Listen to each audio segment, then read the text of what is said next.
எங்களை நேசிக்கிற நல்ல பிதாவே, இந்த காலை வேலைக்காக அந்த ஒரு நாளிலே உடைய சமூகத்திலே வந்து நிற்கிறோமப்பா. இப்பொழுதும் கர்த்தாவே உடைய வேதங்களில் உள்ள அவருடைய சத்தியங்களை நாங்கள் ஆராய்ந்து பார்க்கும்போது அவருடைய பசுத்த ஆவியானதாமே அடியோடு இடைபடுவீராக. அதை கேட்கும் இருதயங்களை நிற்கிறந்தல்லமப்பா. அவருடைய அடியாரை மறைத்துக் கொள்ளும் வெளிப்படுத்தும் இயேசு கிறிஸ்துவ கேட்கிற நல்ல பிதாவே, ஆமென் ஆமென். இந்த தருணத்தை எனக்கு தந்ததுக்காக நான் நம்ம பாஸ்டருக்கு நான் நன்றி சொல்கிறேன். இப்போ வந்து நம்ம இன்னைக்கு வாசிக்க கேட்ட வேத பாகம் எல்லாருக்கும் தெரிந்த ஒரு உவமை தான். ஆண்டவர் வந்து தான் வந்து பரலோக ராஜ்யத்துக்கு இந்த திருச்சபையை எடுத்துக்கொள்ளும் போது எப்படி நடைபெறும், என்னென்ன காரியங்கள் நடைபெறும் என்பதை குறித்து ஒரு உவமையாக அவர் வந்து சொல்லியிருக்கிறார். அதை பற்றி நம்ம இன்றைக்கி செய்து நம்ம பார்க்கலாம். இன்றைக்கி நமக்கு கொடுத்துருக்கக்கூடிய தலைப்பு வந்து மதியின கன்னிகைகள். மதியின கன்னிகைகள் நம்ம வந்து நிறைய செய்தி கேட்போம். புத்தி உள்ள கன்னிகளை பற்றி தான் நம்ம நிறைய கேட்டிருப்போம். புத்தி இல்லாத கன்னிகளை பற்றி நம்ம கொஞ்சம் ரேராக தான் நம்ம கேள்விப்பட்டிருப்போம். ஆனால் இன்றைக்கு பாஸ்டர் வந்து அந்த புத்தி இல்லாத கன்னிகளை பற்றி கொடுத்துருக்குறாரு. சரி, அதை பற்றி நம்ம சேர்ந்து நம்ம பார்க்கலாம். இது வந்து மத்தேயு 24வது அதிகாரம் 4வது வசனத்தை வாசித்தோம்னா அதில் என்ன இருக்குன்னா, நீங்கள் நினையாத நாடுகளிலே மனுஷகுமாரன் வருவார், ஆகையால் நீங்கள் விழித்திருக்க வேண்டும், ஆயத்தமாயிருங்கள் அப்படின்னு சொல்லிட்டு அது சொல்லப்பட்டிருக்குது. இது வந்து கிறிஸ்துவுடைய 2வது வருகையை குறித்த ஒரு உவமை தான். முதல்ல வந்து நம்ம உவமைனா என்னன்னு பார்க்கலாம். உவமைனா என்னன்னா, ஒரு கதையை சொல்லி அதை வந்து எக்ஸ்பிளைன் பண்ணுறது தான் உவமை. இப்போ ஒரு தெரிந்த ஒரு விஷயத்தை வச்சு ஒரு தெரியாத காரியத்தை விளக்குவது தான் உவமை. அந்த இதில் வந்து அப்படி தான் சொல்லியிருக்காரு. ஒரு யூத பரம்பரையில் நடக்கக்கூடிய ஒரு திருமணத்தை வைத்து அவர் வந்து தன்னுடைய வருகை எப்படி இருக்கும், அவர் எப்படி தன் மணவாட்டியாகிய நம்முடைய திருச்சபையை சந்திக்க மணவாளன் எப்படி வருவார்ன்றதை இது மூலமாக அவர் விளக்குகிறார். எதுக்காக அவர் உவமைகளை பேசுகிறார், எதுக்காக அவர் பேசுகிறார்னா, வாசியங்கள் சங்கீதம் 78வது அதிகாரம் 2வது வசனம். என் வாயை ஊமைகளால் திறப்பேன், பூர்வ காலத்து மறைப்பொருளை வெளிப்படுத்துவேன். இது வந்து பழைய பட்ட சங்கீதத்தில் சொல்லியிருக்கு. என் வாயை ஊமைகளாக திறப்பேன், பூர்வ காலத்து மறைப்பொருளை வெளிப்படுத்துவேன். அப்படின்னா என்னென்னா, இவர் வந்து பழைய ஏற்பாட்டில் சொல்லக்கூடிய தீர்க்க தரிசனங்கள் எல்லாம் இங்கே வந்து புதிய ஏற்பாட்டில் நிறைவேறுகிறது. நிறைய தீர்க்க தரிசனங்கள் நிறைவேறிட்டே வருது. அது வந்து இது ஒரு தீர்க்க தரிசனம். ஏன்னா ஓமைகளால் நமக்கு வாய் திறப்பேன்னு சொல்லி அவங்களுக்கு இந்த ஆழமான இந்த ஆவியானவர் இந்த ஆழமான சத்தியங்களை நமக்கு ஓமை மூலமாக விளக்குகிறார். இயேசு கிறிஸ்து மத்தேயு 9வது அதிகாரத்திலிருந்து 12வது அதிகாரம் வரை ஜெப ஆலயங்களில் அவர் பிரசங்கித்து வருகிறார். அவர் ஜெப ஆலயங்களில் அவர் பிரசங்கிக்கும் போது இந்த யூதர்கள் ஜெப ஆலயங்களில் வந்து யூதர்கள் தான் அலோவ் பண்ணுவாங்க, வெளியே உள்ள ஆட்களுக்கு அனுமதி இல்லை. அதனால் ஆண்டவர் வந்து ஜெப ஆலயங்களில் போய் அவர்களுக்காக பிரசங்கம் பண்ணிகிட்டே இருந்தார். ஆனால் யூதர்கள் வந்து அதை கண்டே கொள்ளலை. அவங்க கண்டன் கேட்டன் காணாதவர்களாக அவங்க இருந்தார்கள். அதனால அவங்களுக்கு வந்து ஆண்டோடைய பிரசங்கத்தை அவங்களுக்கு கேட்க அவங்களுக்கு மனம் இல்லாமல் போயிடுச்சு. அவங்க வந்து பிரசங்கத்தை கேட்கறதுக்கு அவங்க விருப்பமே இல்லை. ஆண்டவர் வந்து அவங்க எந்த ஒரு காரியத்துக்கும் அவருடைய பிரசங்கத்தை அவங்க மதிக்கவே இல்லை. அப்படி இருக்கும்போது அவங்க வந்து சரின்னு சொல்லிட்டு ஊமைகள் மூலமாக அவர் பேச ஆரம்பிக்கிறார். அப்போ ஊமை மூலமாக தேவனுடைய ராஜ்யத்தின் ரகசியங்களை அவர் பேசுகிறார். ஆக்சுவலி இந்த ஜெப ஆலயம் பார்த்தா அங்கெல்லாம் ரொம்ப சின்ன ஜெப ஆலயமாக தான் இருக்கும். ஒரு 100 அல்லது 150 பேர் தான் இருப்பாங்க. ஆனால் இப்போ வெளியே வந்து அவர் பேசுவதாக இருந்தால் அவர் இன்னும் வெளி மக்கள் யூதர்கள் தவிர மற்றவர்களும் அவருடைய இந்த ஓமைகள் மூலமாக அந்த ரகசியங்களை அவங்க அறிந்து கொள்ளலாம். அதற்கு அப்புறம் அவருக்கு அந்த ஆலயத்தில் யூதர்கள் அவருக்கு இடம் கொடுக்காதனால அவர் வெளியே வந்து அவர் பேச ஆரம்பிக்கிறார். மத்தேயு 13ஆம் அதிகாரத்திலிருந்து ஓமைகள் ஆரம்பிக்கிறார். 24ஆம் அதிகாரம் 1ஆம் வசனத்தில் பார்க்குறோன்னா இயேசு தேவாலயத்தை விட்டு புறப்பட்டு அப்படின்னு பார்க்குறோம். 3ஆம் வசனத்தில் பார்க்கும்போது ஒலிவ மலை மேல் உட்கார்ந்துருக்கேன் அப்படின்னு பார்க்குறோம். அப்போ இங்கே வந்து இயேசு தேவாலயத்திலிருந்து புறப்பட்டு ஒலிவ மலைக்கு வந்து ஒலிவ மலையிலிருந்து இந்த ஓமைகளை அவர் விளக்குகிறார். 25ஆம் அதிகாரம் 1ஆம் வசனத்தை நம்ம பார்க்கும்போது, அப்பொழுது பரலோக ராஜ்யம் தங்கள் தீவட்டிகளை பிடித்து கொண்டு மணவாளனுக்கு எதிர்கொண்டு போக புறப்பட்ட 10 கன்னிகைகளுக்கு ஒப்பா இருக்கும் அப்படின்னு பார்க்குறோம். இங்கே வந்து ஒரு திருமணத்திற்கு ஆயத்தமாக இருக்கக்கூடிய ஒரு மணவாட்டி, அந்த மணவாட்டி எப்படி அந்த மணவாளனை அவள் வந்து எதிர்கொண்டு போகிறாள் அப்படின்னு சொல்லி அதை எதுக்கு ஒப்பிடுறாருன்னா, யூத பரம்பரையில் நடக்கக்கூடிய ஒரு திருமணத்திற்கு அதை ஒப்பிட்டு பேசுகிறார். இதுக்கு வந்து நம்ம மணவாளன் வந்து இயேசு கிறிஸ்து, மணவாட்டி வந்து நம்ம திருச்சபை. அதை தான் இங்கே வந்து கோமைகளாக இது சொல்லப்பட்டிருக்கிறது. இது இப்போ யூத பரம்பரையில் நடக்கக்கூடிய திருமணத்தை பற்றி உங்களுக்கு கொஞ்சம் தெரிஞ்சதுன்னா இது உங்களுக்கு அண்டர்ஸ்டாண்ட் பண்ணுறதுக்கு கொஞ்சம் ஈஸியாக இருக்கும். அதனால் இந்த யூத பரம்பரையில் எப்படி திருமணம் நடக்கும் அப்படின்றத நான் உங்களுக்கு கொஞ்சம் நான் விளக்கி சொல்கிறேன். ஒரு யூத குடும்பத்தில் ஒரு ஆண் மகன் வந்து 13 வயது அவன் தாண்டின உடனே அவன் வந்து திருமணத்துக்கு அவன் ரெடி ஆகிடலாம். 13 வயசுக்கு மேலே அவனுக்கு எப்போனாலும் அவன் திருமணம் பண்ணலாம். அப்படி இருக்கும்போது அந்த தகப்பனார், அந்த மகனுடைய தகப்பனார் வந்து அவனுக்கு தனியாக கூப்பிட்டு போய் அவன்கிட்ட பேசுவாராம். திருமண காரியங்களை பற்றி அவர் பேசுவாராம். என்ன செய்யணும், நீ திருமணம் ஆனால் அவனுக்கு என்னென்ன பொறுப்பு இருக்குது, நீ என்ன செய்யணும் அப்படின்ற காரியங்களெல்லாம் அவர் பேசுவாராம். பேசி அவன் சரி பண்ணலாம் அப்படின்னு சொன்ன உடனே அவர் என்ன செய்வார், அவருடைய ஃப்ரெண்ட்ஸோ அல்லது யாராவது தரகர் மூலமாக அவனுக்கு பெண் தேட ஆரம்பிப்பார். நம்ம ஆபிரகாம் ஈசாக்குக்காக பெண் தேடுறதுக்கு எலியேசர் போனார் இல்லையா, அது உங்கள் எல்லாருக்கும் தெரியும். அதுபோல் இங்கே இந்த யூத பரம்பரையில் எப்படி வந்து அந்த கிராமங்களில் இப்படி அவங்க செய்வாங்க. ஸோ அவங்க ஃப்ரெண்ட்ஸ் மூலமாக இல்லை ஏதாவது தரகர் மூலமாக அவங்களுக்கு பெண் தேட ஆரம்பிப்பாங்க. அப்போ வந்து இவங்களுடைய ரெக்வெஸ்டிஷன் என்னென்ன தகுதி அந்த பொண்ணுக்கு இருக்கணும், அவங்க எப்படிப்பட்ட பொண்ணு எதிர்பார்க்குறாங்க அப்படின்ற விஷயத்த அவங்க வந்து சொல்லி அனுப்புவாங்க. இப்போ சொல்லி அனுப்பி அவர் அந்த ஃப்ரெண்டோ அல்லது தரகரோ யாராவது அவங்க அந்த பையனுக்கு ஏற்ற பெண்ணை தேடுவார்கள். பெண் தேடி அது ஏதாவது ஒன்று ஃபிக்ஸ் ஆயிடுச்சுன்னா அப்போ வந்து அவர் சொல்லுவார், இந்த இடத்துல நம்ம பார்த்துருக்கோம், நீங்கள் பார்க்குறீங்களா ரெபேக்கால எப்படி எலியேசர் ஃபிக்ஸ் பண்ணார், அதே மாதிரி அந்த அவங்களுக்கு ஏற்ற குவாலிஃபிகேஷன் அங்கே இருந்ததுன்னா அதை வந்து அவங்க ஃபிக்ஸ் அவர் சொல்லுவார். வந்து மணமகனுடைய அப்பாட்ட வந்து சொல்லுவார். சொன்ன உடனே அவருக்கு ஓகேன்னு சொல்லிட்டு என்ன பண்ணுவார், மணமகளுடைய அப்பாட்ட போய் பேசுவார். மணமகளுடைய அப்பாட்ட பேசின உடனே அவங்க 2 பேருக்கும் ஓகே நம்ம பண்ணலாம் அப்படின்னு சொன்னோன்னா என்ன பண்ணுவாங்க, திருமண ஒப்பந்தம் அவங்களுக்குள்ள நடைபெறும். திருமண ஒப்பந்தம் அதுதான் ஒரு நம்ம என்கேஜ்மெண்ட் மாதிரி நிச்சயம் அது வந்து அவங்க பண்ணுவாங்க. அப்போ வந்து அப்படி அந்த ஒப்பந்தத்துக்கு போகும்போது மணமகன் வீட்டில் இருந்து மணமகளுக்கு வேண்டிய பொருட்கள், நகைகளோ பணங்களோ, வெள்ளி, அந்த காலத்துலலாம் வெள்ளி யூஸ் பண்ணாங்க, காசு, இது வந்து கொண்டு போய் கொடுக்கணும். நம்ம ஊரில் எப்படி மணமகளுக்கு வீட்டில் இருந்து தான் மணமகனுக்கு கொடுக்குறோம், ஆனால் அந்த ஊரில் அப்படி இல்லை, மணமகன் தான் மணமகளுக்கு கொடுக்கணும். அது வந்து அதுவும் மணமகனுடைய சம்பாத்தியத்தில் தான் கொடுப்பாங்க. அந்த அப்பாவுடைய சம்பாத்தியம் கிடையாது. மணமகளுக்கு கொடுக்க வேண்டியதெல்லாம் அவங்க சம்பாதிச்சு வச்சுருக்கணும், அதுலேருந்து அவங்க எடுத்து கொடுப்பாங்க. நீங்கள் நம்ம ரெபேக்கால் கூட எலியேசர் நிறைய ஆபரணங்களை எல்லாம் கொடுத்தாலும் நம்ம வேதத்தில் வாசிக்கிறாங்க. அதுபோல் மணமகன் வீட்டிலேருந்து மணமகளுக்கு கொடுக்கணும். இப்போ வந்து அவங்க ஒரு டேட்டை ஃபிக்ஸ் பண்ணி 2 மணமகனுக்கும் மணமகள் வீட்டில் போய் எல்லாத்தையும் கொடுத்துட்டு என்ன பண்ணுவாங்களா, 2 பேரும் மணமகனும் மணமகளும் ஒரே திருப்தியில் திராட்சை ரசத்தை குடிப்பார்கள். அவங்க 2 பேரும் ஒரே திருப்தியில் திராட்சை ரசம் குடித்த உடனே என்ன ஆகுது, அவங்களுக்கு திருமணம் ஆகிடுச்சுது அப்படின்ற அர்த்தம். ஆனால் அவங்களுக்கு திருமணம் நடக்கவில்லை, ஆனால் அவங்களுக்கு ஃபிக்ஸ் ஆயிடுச்சு. இது ஃபிக்ஸ் ஆனது பிறகு மணமகளும் மணமகனும் ஒருவர் பார்க்கக்கூடாது. அவங்க ஒருவர் பார்க்கறதுக்கு அனுமதி இல்லை. அவங்க 2 பேரும் பிறகு என்ன பண்ணணும், அந்த மணமகன் தன்னுடைய வீட்டுக்கு போய் மணமகள் வந்து வசிக்கிறதுக்கு ஏற்றபடி ஒரு வீட்டை அவன் கட்ட வேண்டும். மணமகள் வந்து தன்னோட வசிக்கிறதுக்கு தான் சம்பாதிக்கம் பண்ணி ஒரு வீட்டை அவன் கட்ட வேண்டும்.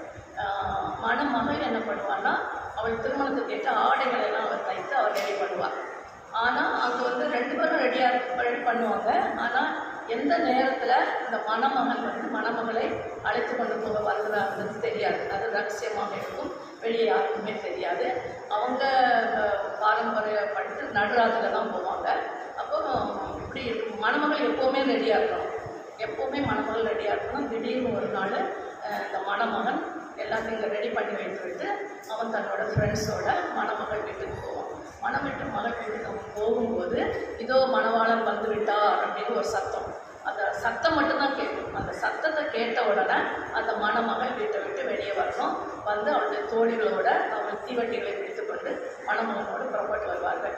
ஏன்னா அவங்க நடுராத்திரி இருட்டாக இருக்கும். அதனால் அந்த தீவட்டிகளை பிடித்து வந்தது அவங்களுக்கு ஒரு இம்பார்ட்டண்ட்டான காரியம். அவங்களுக்கு தீவட்டிகளை பிடித்து கொண்டு மணமகனோடு புறப்பட்டு வருவாள். அவங்க நல்ல ஆடல் பாடலோடு நடனம் ஆடி அப்படியே நல்ல ஆரவாரத்தோடு சந்தோஷமாக அவங்க வருவாங்க. அவங்க வந்து என்ன பண்ணுவாங்க, அவங்க மணமகனுடைய வீட்டுக்குள்ளே அவங்க பிரவேசிப்பாங்க. மணமகனுடைய வீட்டுக்குள்ளே பிரவேசித்த உடனே கதவு அடைக்கப்படும். பின்னால் யாராவது வருவாங்கன்னா அவங்களுக்கு உள்ளே போகிறதுக்கு அனுமதி இல்லை. அதுதான் அவருடைய பாரம்பரிய முறை. இப்போ நம்ம அப்படி இல்லை. நம்ம எத்தனை மணிக்கு 6 மணிக்கு கல்யாணம்னா 8 மணிக்கு போனாலும் நம்ம உள்ள சேர்த்துக்கிறாங்க. ஆனால் அவங்க வழக்கப்படி அப்படி கிடையாது. அந்த கதவு அடைக்கப்பட்டுச்சுன்னா பிறகு யார் போனாலும் கதவு திறக்க மாட்டாங்க. அவங்க அவங்களுக்கு அனுமதி இல்லை. இப்படி மணமகனும் உள்ளே போனோன்னா அவங்களுக்காக ஒரு அறை ரெடி பண்ணி வச்சுருப்பாங்க. அந்த அறைக்குள்ள மணமகனும் உள்ளே போயிடுவாங்க. ஆனால் மணமகனுடைய முகத்தை யாருமே பார்க்க முடியாது. அது எப்போவுமே மூடி தான் இருக்கும். அது நம்ம இந்த ராகேல் யாக்கோபுடைய விஷயத்தில் கூட நமக்கு தெரியல. லேயாளுடைய முகத்தை மூடி வச்சதுனால யாக்கோபால் அவளை ஐடென்டிஃபை பண்ண முடியல. அதே மாதிரி இங்கேயும் முகம் மூடி தான் இருக்கும். யாரும் பார்க்க முடியாது. அவங்க அந்த ரூம்குள்ளே அவங்க போனதுக்கப்புறம் அவங்களுடைய திருமண வாழ்க்கையை அவங்க ஆரம்பித்த பிறகு மணமகன் வெளியே வந்து எனக்கு திருமணம் முடிந்து விட்டது அப்படின்னு சொல்லுவான். அப்போ சொன்ன பிறகு அவங்க விருந்து ஆரம்பிக்கும். 7 நாட்கள் தொடர்ந்து அவங்க வீட்டில் விருந்து ஆரம்பிக்கும். இந்த 7 நாட்களும் அவங்க வெளியே வர மாட்டாங்க. மணமகனும் அவங்க ரூம் விட்டு வெளியே வர மாட்டாங்க. யாரும் பார்க்கவும் முடியாது. 7 நாட்களுக்கு பிறகு அந்த மணமகன் வெளியே வந்து தன்னுடைய மனைவியை வெளியே கூட்டிக் கொண்டு வந்து அவருடைய முக்காடு எண்ணிக்கை எல்லாருக்கும் அறிமுகப்படுத்துவான். இதுதான் நம்மளுடைய திருமணம். அந்த 7 நாள் அவங்க தனியாக இருக்கிறது நம்ம லேயா விஷயத்தில் பார்க்குறோம். ஏன்னா யாக்கோபு எப்படி என்னை ஏமாத்திட்டீங்க அப்படின்னு மாமனார்கிட்ட கேட்கும்போது அவர் சொன்னாங்க, 7 நாளை நீ மூடி நான் உனக்கு ராகேல திருமணம் பண்ணி தரேன் அப்படின்னு சொல்கிறாங்க. ஸோ அந்த 7 நாள் அவங்க வெளியே வராமல் உள்ள இருப்பாங்க. அதுதான் அவங்களுடைய யூத பாரம்பரிய திருமண முறை. இதுதான். இது உங்களுக்கு புரிஞ்சுதுன்னா இப்போ எப்படி இந்த முறையை பின்பற்றி தான் இயேசுவானவர் வராரு. நிலையான வேலையில் வராரு, நடுராத்திரியில் வராரு, அந்த கதவும் அடைக்கப்பட்டிருக்கு. இதெல்லாம் இந்த பாரம்பரிய முறையில் என்ன நடக்குதோ அதுதான் அவனுடைய வருகையும் நடக்கிறது அப்படின்னு சொல்லிட்டு நான் உங்களுக்கு வளர்க்குறது தான் அந்த இதை சொன்னேன். இப்போ மத்தேயு 22:1 பார்க்கலாம். அங்கே என்ன பண்ண, பரலோக ராஜ்யம் தங்கள் தீவட்டிகளை பிடித்து கொண்டு மணவாளனுக்கு எதிர்கொண்டு போக புறப்பட்ட 10 கன்னிகைகளுக்கு ஒப்பாக இருக்கும் அப்படின்னு நம்ம பார்க்குறோம். நான் சொன்ன மாதிரி மணவாளன் அப்படின்னா இயேசு கிறிஸ்துவை குறிக்கிறது, 10 கன்னிகள் நம்ம திருச்சபையை குறிக்கிறது. இது அவருடைய 2ஆம் வருகையை குறித்த ஒரு ரகசியமாகும். அப்போ 2வது வருகைக்கு நம்ம திருச்சபையாகவே நாம் எப்படி நம்ம எதிர்நோக்கி இருக்க வேணும், நம்ம எப்படி ஆயத்தமாக இருக்க வேண்டும் சொல்கிறத பார்க்குறோம்.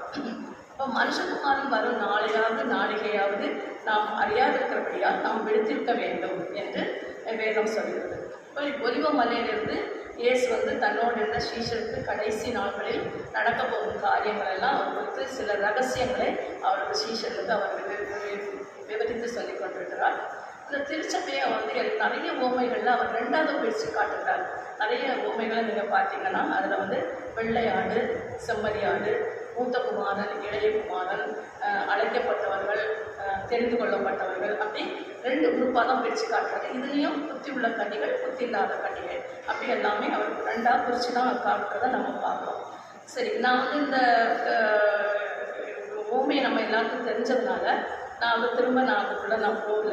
இப்போ புத்தி இல்லாத கன்னிகள் எப்படி இருந்தாங்க, எப்படி அவங்க செயல்பட்டாங்க அப்படின்னு பார்க்கலாம். இவங்கள்ட்ட என்னென்ன நற்குணங்கள் இருந்தது, புத்தி இல்லாத கன்னிகள்கிட்ட என்னென்ன நற்குணங்கள் இருந்தது, இவ்வளவு நற்குணங்கள் இவங்கள்ட்ட இருந்த பிறகும் அவங்க எப்படி கடைசி நாளில் கைவிடப்பட்டார்கள் அப்படின்னு சொல்லிட்டு நம்ம பார்க்கலாம். இப்போ நம்மளும் அப்படிலாம் நம்மகிட்ட நிறைய நற்குணங்கள் இருக்குது இல்லையா?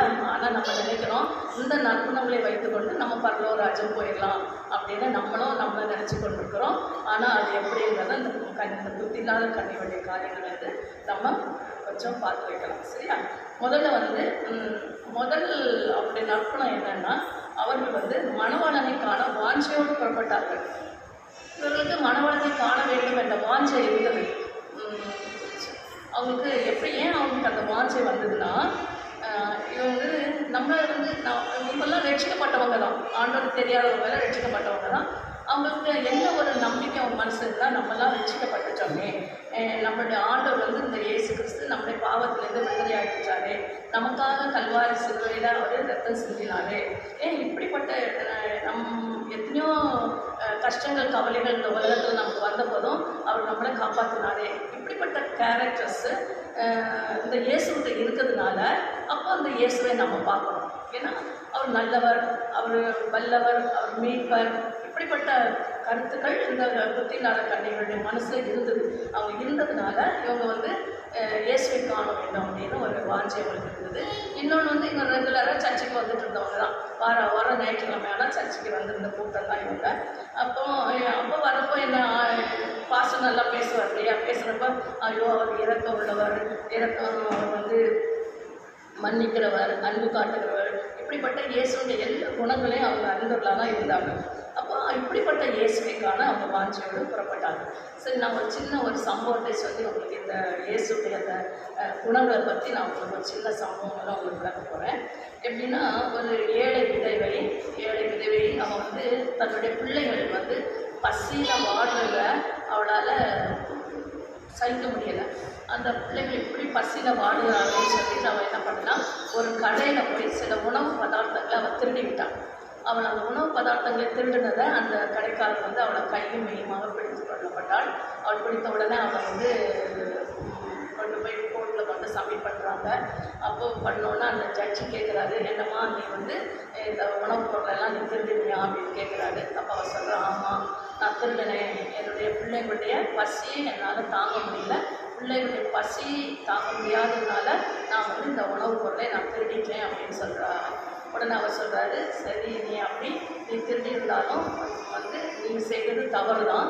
அதனுடைய உன்னுடைய தவறுக்கு நான் கட்டாயம் ஒரு நியாயத்தை நான் சொல்ல வேண்டும். அதாவது நீ சில காசுகளை நீ அபராதமாக கட்ட வேண்டும், இல்லாவிட்டால் உனக்கு 6 மாதம் சிறை தண்டனை அப்படின்னு அந்த ஜட்ஜி சொல்கிறாரு. உடனே அவர் சொல்கிறா, ஐயா நான் வந்து இவ்வளோ பணம் கட்டணும்னா இந்த பணத்தை வச்சு நான் என் பிள்ளைகளை என்னை காப்பாற்றியிருப்பேனே, என்னால் அந்த பணம் கட்ட முடியாததுனால தானே நான் அந்த திருட வேண்டியதாச்சு. சரி, நான் 6 மாதம் நான் ஜெயிலுக்கு போனால் யார் என் பிள்ளைகளை காப்பாற்றுவார்கள் அப்படின்னு சொல்லிட்டு அவர் ரொம்ப கதறான். ஆனால் ஜட்ஜி சொல்கிறாரு, நீ செய்தது தவறு தான், ஒரு தவற்றுக்கு நான் கட்டாயம் நான் தண்டனை தர வேண்டும், நான் உனக்காக என்னுடைய சட்டத்தை நான் மாற்ற முடியாது அப்படின்னு சொல்லிட்டு அவளுக்கு தீர்ப்பு சொல்கிறார்.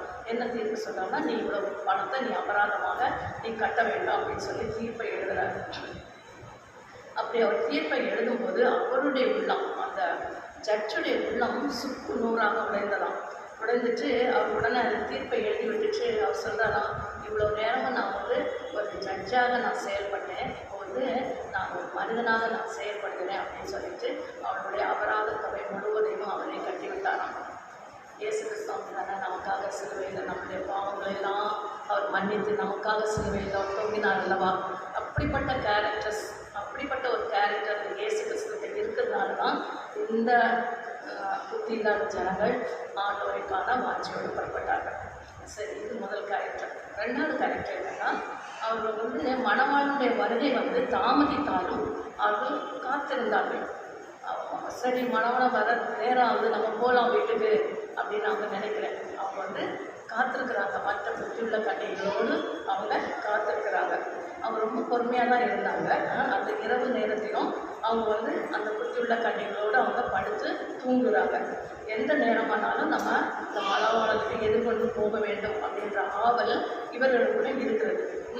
இப்போ வந்து இந்த புதித திருமணமான தம்பதிகளை நீங்கள் பார்ப்பீங்கன்னா, இப்போ கணவன் வர லேட் ஆச்சுன்னா கூட எப்போ வருவீங்க அப்படின்னு ஃபோன் பண்ணி கேட்டுருவாங்க. உடனே அவர் சொல்வார், இல்லை நான் வர லேட்டாக போய் சாப்பிட்டுட்டு தூங்குன்னு சொல்வார். ஆனால் சாப்பிட மாட்டாங்க. சாப்பிடாம எப்படா வரும் புருஷன் அப்படின்னு அவங்க ஆவலோடு எதிர்பார்த்துட்டு இருந்து புருஷன் வந்ததுக்கப்புறமா தான் சாப்பிட்டுட்டு தூங்குவாங்க. இது புதிதாக திருமணம் ஆகிய தம்பதிகளுடைய வாழ்க்கையில் நடக்கக்கூடிய காரியம். அதுபோல் இந்த புத்தியில்லாத கன்னியும் மணவாளன் வரட்டும், வந்ததுக்கப்புறமா நம்ம தூங்கலாம் அப்படின்னு நான் அவளோடு எதிர்கொண்டு போகலாம்னு சொல்லிட்டு இவங்களும் அவளோடு அவங்க காத்திருந்தாங்க. அவன் தூங்கிட்டாங்க கூட நம்ம பிடித்துக் கொள்வோன்ற ஒரு நம்பிக்கை அவங்களுக்குள்ள இருந்தது. அந்த நம்பிக்கையினால அவங்க வந்து காத்துட்டே இருக்கிறாங்க. சரியா? அடுத்தது 3வது வந்து என்ன பண்ணால், இவங்களும் தீவட்டிகளை கொண்டு போயிருந்தாங்க. இவங்க வந்து தீவட்டி இல்லாமல் போகலை. இவங்க வந்து தீவட்டி எடுத்துட்டு அதை தீவட்டியோடு தான் மணவாளன் எதிர்நோக்க அவங்க போகிறாங்க. அப்போ ஏன்னா அவங்க கடந்து போகக்கூடிய பாதையெல்லாம் ரொம்ப இருளாக இருக்கும். நடு இரவு இல்லையா, நடு இரவில் அங்கே கிளம்பி போகிறப்ப ரொம்ப இருட்டாக இருக்கும். அந்த இருட்டுக்கு தீவெட்டி மிகவும் அவசியம். அதனால் அந்த தீவெட்டியோடு அவங்க போகிறாங்க. வேத வசனம் என்ன சொல்கிறதுனா, வேத வசனம் தான் பாதைக்கு தீபமாக இருக்கிறது. அப்புறமா அந்த அந்த வேத வசனம் நம்ம பாதைக்கு வெளிச்சமாக இருக்கிற அந்த வசனம் இவங்களுக்கு தெரிந்து தான் இருந்தது. அப்புறமா இந்த பூமி வந்து ஒழுங்கின்மையும் வெறுமையுமாக இருக்கும்போது அவருடைய வார்த்தையால் உண்டாக கடவுள்னு சொல்லிட்டு அவர் வந்து இந்த உலகத்தையே சிருஷ்டித்தார். இந்த காரியங்களெல்லாம் அவங்களுக்கு தெரிந்து தான் இருந்தது. அதனால இப்படிப்பட்ட விஷயங்கள் எல்லாம் அவங்களுக்கு தெரிந்ததுனால அவங்க வந்து அவங்க வந்து தீவெட்டிகளோடு அவங்க போகிறாங்க. ஆனால் அவங்க வந்து ஒரு காரியத்தின் துவக்கத்தை பார்க்கணும், அதுக்கு முடிவு நல்லது அப்படின்னு சொல்லி வேதம் சொல்கிறது. இவருடைய தீவெட்டிலையும் வெளிச்சம் இருந்தது. முதல்ல அவங்களுக்கு வெளிச்சம் இருக்கத்தான் செய்தது. ஆனால் கடைசியில் அந்த வெளிச்சம் அலைந்து போனப்போ அவங்க வந்து அதை வந்து சரி நம்ம பார்த்துக்கலான்ற ஒரு நம்பிக்கை அவங்களுக்குள்ள இருந்தது. சரியா? அதனால அவங்க வந்து அந்த நம்பிக்கை இருந்ததுனால அவங்க தீவெட்டிகளோடு ஆண்டவரை காண அவங்க வாஞ்சியாக புறப்பட்டு போகிறாங்க. மூணாவது பார்த்தோம்னா, அந்த சத்தம் பரத்துலேருந்து மணவாளன் வந்து விட்டால் அந்த சத்தம் கேட்ட உடனே அவங்களும் ஆயத்தமாகறாங்க. தூங்கிட்டு இருந்தாலும் அவங்க அப்படியே தூங்கிட்டு இருக்கலை, அவங்களும் ரெடி ஆகுறாங்க. சரி, அந்த புத்தியுள்ள கண்ணிகளோடு நம்மளும் போய் சேர்ந்துடணும் அப்படின்னு சொல்லிட்டு அவங்க ரெடியாக அந்த சத்தத்தை கேட்டு அவங்க கீழ்படிக்கிறாங்க. அவங்க ஆயத்தம் ஆகுறாங்க. அப்போ நம்ம வந்து இந்த ஞாயிற்றுக்கிழமையில நம்ம சர்ச்சுக்கு வரோம் இல்லையா, நம்ம சர்ச்சில் வந்து எவ்வளோ வேத வசனங்களை நம்ம கேட்குறோம். அப்போ வந்து நம்ம சில நேரத்தில் என்ன சொல்கிறோம், ஐயோ இன்னைக்கு சொல்கிற செய்தி வந்து இது எனக்காகவே சொல்லப்பட்டது, எனக்காகவே பேசப்பட்டது, எனக்காக தான் பாஸ்டர் இன்னைக்கு பேசினார் அப்படின்னு எத்தனை நேரம் நம்ம எத்தனை சமயங்களில் நம்முடைய உள்ளத்தில் அந்த வாஞ்சை அந்த எண்ணங்கள் வந்துருக்குது. ஆனால் அது வந்து எத்தனை நாளைக்கு இருக்குது, அந்த வாரம் முழுவதுமா இருக்காது இல்லையா. அந்த நேரம் கேட்டுட்டு அதை அப்படியே நம்ம மறந்து போயிடும்.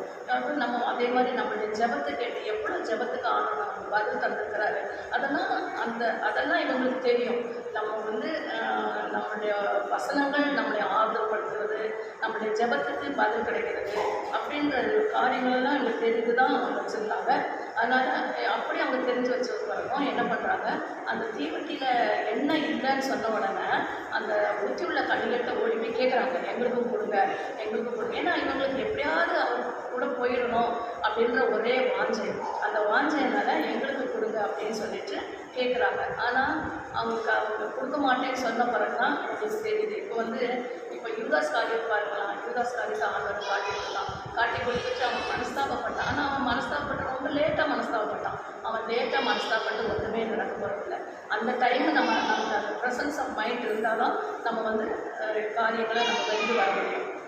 அடுத்த காரியம் வந்து அவருடைய 5வது காரியம் வந்து என்னென்னா, விற்கிற இடத்துல ஓடினார்கள். அவங்க வந்து சரி நம்மகிட்ட எண்ணெய் இல்லை, நம்ம வந்து விட்டுடலாம், நம்ம வீட்டுக்கு போகலாம் அப்படி அவங்க நினைக்கல. அவங்களுக்கு அந்த வாஞ்சி இருந்துகிட்டே தான் இருந்தது.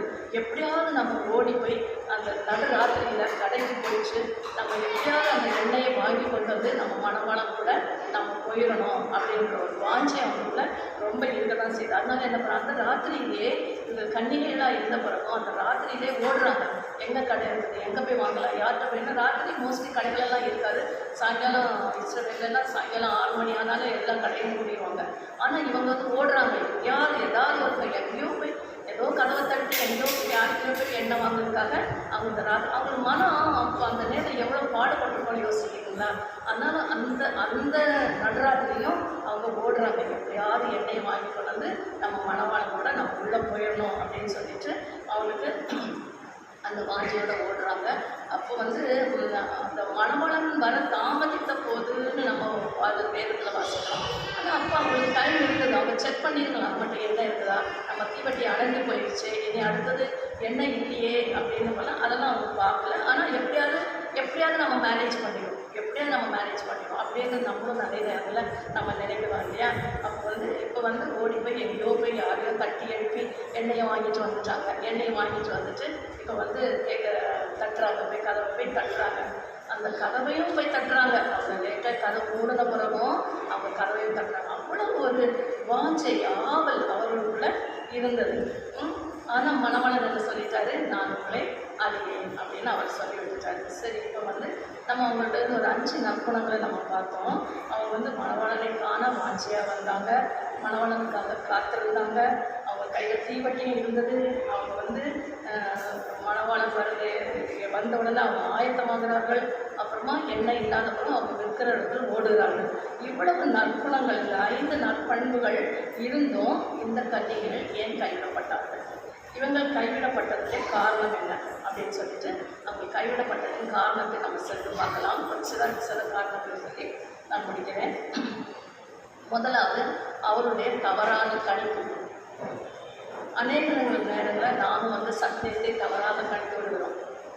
சரி, வேதாந்தத்தில் சொல்லியிருக்குது ஆண்டவர் பார்த்துக்கொள்வார் அப்படின்னு சொல்லி ஒரு நமக்குள்ள என்ன வருது, ஒரு நிதானம், ஒரு அது வந்து அடுத்த ஸ்டெப்புக்கு நம்ம போகிறதில்ல, ஆண்டவர் செய்து கொள்விடுவார் அப்படின்ற ஒரு எண்ணத்தில் நம்ம அதை தவறாக நம்ம கணிச்சிட்டு இருக்கிறோம். மத்தேயு 16ஆம் அதிகாரம் 3ஆவது வசனத்தை பார்த்தோம்னா அதில் வந்து என்ன இருக்குன்னா, மாயக்காரரே, வானத்தின் தோற்றத்தை நிதானிக்க உங்களுக்கு தெரியுமே, காலங்களின் அடையாளங்களை நிதானிக்க உங்களால் கூடாதா என்று இயேசு கேட்குறார்.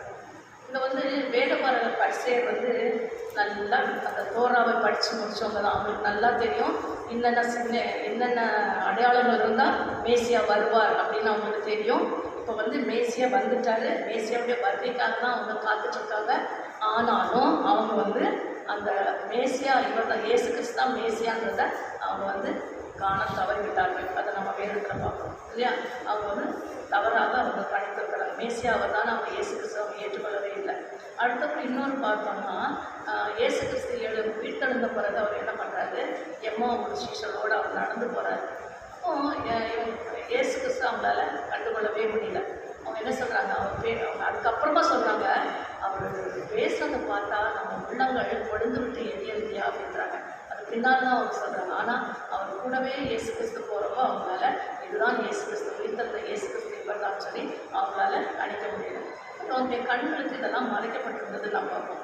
இப்படி அவர்களும் இப்படிப்பட்ட காரியத்தை இவங்க வந்து இவர் தான், இப்படி தான் இயேசு கிறிஸ்து இப்படி தான் வருவார், நம்ம இப்படி தான் இருக்கணும், நம்ம எல்லாத்துக்கும் ஆயத்தமாக இருக்கணும் அப்படின்ற அந்த ஒரு காலத்தை அவங்க வந்து கணிக்க அவங்க தவறிவிட்டாங்க. அவங்களுடைய கணிப்பு வந்து தவறாக இருந்தது.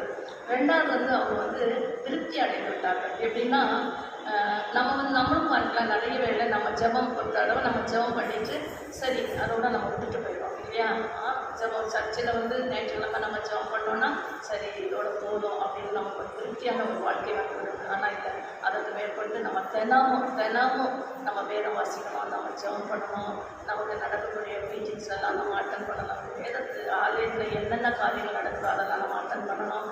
நம்மளும் மற்றவர்களோடு பகிர்ந்து கொள்ள வேண்டும். நம்மளும் மற்றவர்களோடு பகிர்ந்து கொள்ளும். ஆண்டவர் நமக்கு கொடுத்துருக்கக்கூடிய வெற்றிப்பை நம்ம வந்து மற்றவர்களோடு நம்ம பகிர்ந்து, அதுதான் நம்ம அழைக்கப்பட்டிருக்கிறோம். ஆனால் இவங்க வந்து இந்த எண்ணெய் எப்படியா நம்ம சமாளித்து விடலாம், எண்ணெய் இல்லாட்டுக்கிற பரவாயில்ல, எப்படியாவது சமாளித்து விடலாம், எப்படியாவது நம்ம ஆண்டுடைய ராஜ்யத்துக்குள்ள நம்ம போயிடலாம், மணவாளன் வந்தவுடன் நம்ம அவரோட போயிடலாம் அப்படின்ற ஒரு நிதானமான போக்கு அவங்ககிட்ட இருந்தது. அது இதனால தான் அவங்க பரலோக ராஜ்யத்தை அவங்க இழந்து விடுகிறார்கள். நாமளும் இந்த கன்னிகளை இல்லாமல் நம்ம வந்து கொஞ்சம் உற்சாகமாக நம்ம இருக்க வேண்டும். சரி, மூணாவது காரியம் என்ன பண்ணனா, அவங்க ஆண்டவரோட ஐக்கியம், அவங்களுக்கு அந்த ஐக்கியம் இல்லாமல் இருந்தது. எப்படின்னா, ஆண்டவரோட அவங்களுக்கு உறவு இருந்தது ஆனால் ஐக்கியம் இல்லை. The relationship is different from the fellowship. அது வந்து நமக்கு எல்லோருக்கும் உறவு இருக்குது, நமக்கு எல்லாருக்கும் உறவு இருக்குது. நம்ம அண்ணன் தம்பி அக்கா தங்கச்சி அப்படின்னு நம்ம எல்லாருக்கும் உறவு இருக்குது. ஆனால் நமக்குள்ள ஐக்கியம் இருக்குதா, அதை நம்ம யோசித்து பார்க்கணும். ஐக்கியம் வேணும். ஐக்கியம் வந்து இதே மாதிரி தான் இவங்களும் ஆண்டவரோட அவங்க உறவு இருந்தது, நல்ல உறவு இருந்தது. ஏன்னா நம்ம வேதம் வாசித்தாங்க, ஜெபம் பண்ணாங்க, போனாங்க, வந்தாங்க, எல்லாம் செய்தாங்க. ஆனால் அந்த ஐக்கியம், அவங்களோட அந்த ஐக்கியம் இல்லாமல் காணப்பட்டார்கள். இப்போ வந்து நம்ம கணவன் மனைவி அந்த உறவு தான் நமக்குள்ள இருக்குது. எத்தனை கணவன் மனைவி ஐக்கியம் இல்லாமல் இருக்கிறது. அதே மாதிரி தான் இவங்களுக்கும் ஆண்டவரோட ஐக்கியம் அவர்கள் இல்லாமல் அவங்களுக்கு இருக்குது. சரி, இதுதான் இந்த புத்தி இல்லாத கன்னிகளுடைய நிலைமை நம்ம பார்த்தோம். இவர்களுக்கு அவங்க தவறாக கணித்து விட்டார்கள். அவங்க தங்களுக்கு இருக்கிறது போதுன்ற ஒரு திருப்தியோடு இருந்தாங்க. அதுக்கப்புறமா ஆண்டவர்களோட ஐக்கியம் அவங்களுக்குள்ள இல்லாமல் இருந்தது. இந்த 3 காரியங்களால் அவங்களால பரலோக ராஜ்யத்துக்கு பிரவேசிக்க முடியவில்லை. சரி, புத்தி உள்ளவர்களும் புத்தி இல்லாதவர்களும் வந்து பொதுவாக பார்க்கலாம். அவங்க 2 பேருமே உற்சாகமாக மணவாளன் வருவார்னு சொல்லி அவரோடு தான் புறப்பட்டார்கள். 2 கூட்டத்தாரும் வருகை தாமதித்தாலும் காத்திருந்தார்கள். 2 பேரும் தீவண்டிகளை வைத்திருந்தார்கள். மணவாளன் வருகிறார் என்ற சத்தம் கேட்டவுடன் 2 கூட்டமும் ஆயத்தமாயிடுச்சு. எப்படியாவது மணவாளன் கல்யாண வீட்டில் கலந்து கொள்ளணும் அப்படின்னு சொல்லி ஆவல் அவங்களுடைய இருந்தது. ஆனால் கடைசியில் இந்த புத்தி இல்லாத கன்னிகள் வந்து கதவை தட்டின போது நான் என்ன சொல்லிட்டார், நான் உங்களை அறியேன் அப்படின்னு அவர் சொல்லிட்டார். இந்த எல்லா இப்படிப்பட்ட குணங்கள் இருந்தோ இவங்க வந்து ஆண்டோர வருகைக்குள்ள அவங்க பிரவேசிக்க அவங்க தவறி விட்டார்கள். கடைசியில் ஆண்டோரோடு அவங்களுக்கு உள்ள ஐக்கியம் இல்லாமல் போயிடுச்சு. இதுதான் அவங்களுடைய இது. சரி, நாம் வந்து எந்த கூட்டத்தாரை சேர்ந்தவர்கள்? நம்ம வந்து புத்துள்ள கன்னிகள் கூட்டத்தை சேர்ந்தவர்களா, புத்தி இல்லாத கன்னிகள் கூட்டத்தை சேர்ந்தவர்களா அப்படின்னு சொல்லிட்டு நம்ம தான் நம்மளை நிதானித்து கொள்ள வேண்டும். இன்னும் ஒரு சிறு இன்சிடென்ட், ஒரு நடந்த சம்பவத்தை சொல்லி நான் முடிக்கிறேன். மத்திய அமெரிக்காவில் ஒரு நீராவி கப்பல் நியூயார்க் துறைமுகத்தை விட்டு அட்லாண்டிக் கடலில் போய் கொண்டிருந்தது. அப்படி அந்த அட்லாண்டிக் கடலில் அந்த நீராவி கப்பல் போயிட்டுருக்கும் போது அந்த கப்பலில் ஒரு சிறிது பழுது காணப்பட்டது. அந்த பழுது காணப்பட்டதுனால அந்த தண்ணி வந்து உள்ளே வந்து அவங்க கப்பல் வந்து கொஞ்சம் மூழ்கக்கூடிய நிலைமையில் லேசாக அப்படி ஒரு பக்கம் சாய ஆரம்பிச்சு. அந்த பக்கத்தில் இன்னொரு கப்பல் வந்துட்டு இருந்துச்சு. அப்போ அந்த கப்பல்காரங்க இதை கண்டுபிடிச்சிட்டாங்க. பார்த்துட்டு ஏதோ அவங்களுக்கு ஆபத்து, அந்த கப்பலில் போகிறவங்களுக்கு ஆபத்து அப்படின்னு சொல்லிட்டு இவங்க அந்த கப்பலில் இருந்த மாலுமி, இந்த பழுதான கப்பல் அந்த மாலுமிகிட்ட சொல்கிறாரு, உங்கள் கப்பலில் வந்து ஏதோ ஒரு பழுது இருக்குது, அதனால நீங்கள் வந்து ஏதாவது உங்களுக்கு ஹெல்ப் வேணும்னா சொல்லுங்கள், நாங்கள் உங்களுக்கு ஹெல்ப் பண்ணுறோம் அப்படின்னு சொல்லி போயிருக்காரு. அப்போ இவர் சொல்கிறாரு, பார்க்கலாம் அப்படின்னு சொல்லிட்டு அவங்க உள்ள ஆட்கள்கிட்ட சொல்கிறாங்க. அப்போ நடு இரவு ஆயிடுச்சு. இரவு ஆனதுனால இந்த கப்பல்லேருந்து அந்த கப்பலுக்கு ஷிஃப்ட் ஆகுறதுக்கு அந்த கப்பலில் இருந்த ஜனங்களுக்கு மனசு இல்லை. ஏன் நம்ம இப்போ நடுராத்திரிலாம் இருந்தும் அங்கம்மா நம்ம போக வேண்டும், சரி பார்த்துக்கலாம். இப்போ மாலுமின்னு சொல்கிறாரு, கொஞ்சம் தானே தண்ணி வருது, நம்ம நைட்டு ஃபுல்லாக நம்ம மேனேஜ் பண்ணிவிட்டு நம்ம காலையில் நம்ம ஷிஃப்ட் ஆகிடலாம் அப்படின்னு சொல்கிறாங்க. ஆனால் அந்த மீட்புக்குழுவில் இருந்த அந்த கப்பல்காரங்களுக்கு ரொம்ப மனசு கஷ்டம். ஐயோ, நம்ம கண்ணு முன்னாலே இந்த கப்பல் வந்து தண்ணிக்குள்ளே மூழ்கிட்டு போகுது, இவங்க நம்ம சொன்னபடி கேட்கலையே அப்படின்னு சொல்லிட்டு அவங்க ரொம்ப அவளோடு பார்த்துட்டே இருக்காங்க. அவங்க பார்த்துட்டு இருக்கும்போதே இந்த கப்பல் வந்து தண்ணிக்குள்ளே மூழ்கி போயிட்டே இருக்குது. அவங்க கடைசியில் பார்த்தா காலையில் பார்த்தா அந்த கப்பல் ஃபுல்லாக தண்ணிக்குள்ளே மூழ்கி அங்கே இருந்தவங்கெல்லாம் மறைத்து விட்டாங்க. அதுபோல தான் கர்த்தருடைய வருகை வந்து தாமதமாகும், வரும்போது பார்த்துக்கொள்ளலாம் அப்படின்னு சொல்லிட்டு நம்ம அலட்சியமாக நம்ம இருந்தோம்னா திடீர்னு அவருடைய வருகை ஒரு நாள் வரும். அந்த வருகையில் நம்ம வந்து அலட்சியமாக இருக்கணும், நம்ம நிச்சயமாக கைவிடப்பட்டு விடுவோம். சரி, ஒவ்வொரு நாளும் கர்த்தருடைய வருகைக்கு நம்ம ஆயத்தப்பட்டவர்களாக நம்ம இருக்க வேண்டும். கர்த்ததாமே அப்படி நம்ம சபையாக நம்ம இருக்கிறதுக்கு ஆண்டு நமக்கு உதவி புரிவாராக. ஒரு சின்ன ஜெபம் செய்கிறேன். கர்த்தாவே, உடைய வருகையை குறித்து நாங்கள் பேச நீங்கள் உதவி செய்கிறப்பா. ஃபஸ்ட் ஆவியானவர் எங்களோடு அவர் வார்த்தைகளை தந்து எங்களை வழிநடத்துவதற்காக நன்றி சொல்கிறோம். கர்த்தாவே, அவருடைய வருகை மிக சமீபம் என்பதை நாங்கள் அறிகிறோம்ப்பா. நடக்கக்கூடிய ஒவ்வொரு இன்சிடென்ட்ஸை பார்க்கும்போது நீங்கள் அது சீக்கிரத்தில் வந்துவிடுவீங்க என்று நாங்கள் உணர்கிறோம். தகப்பனே, ஆண்டவரே, நாங்களும் நம்மளுடைய எல்லா காரியத்தை நாங்கள் கைவிட்டு கர்த்தாவே உண்மை நாங்கள் எதிர்நோக்கி உங்களுடைய வருகையை நாங்கள் ஒவ்வொருவரும் பங்குள்ளவர்களாக நாங்கள் வந்து சேர எங்களுக்கு உதவி செய்ய வேண்டுமா? இந்த திரு சமூகத்தில் கெஞ்சி மன்றாடுகிறோம். எங்கள் இறக்கமுள்ள பரமபிதாவே, ஆமென்.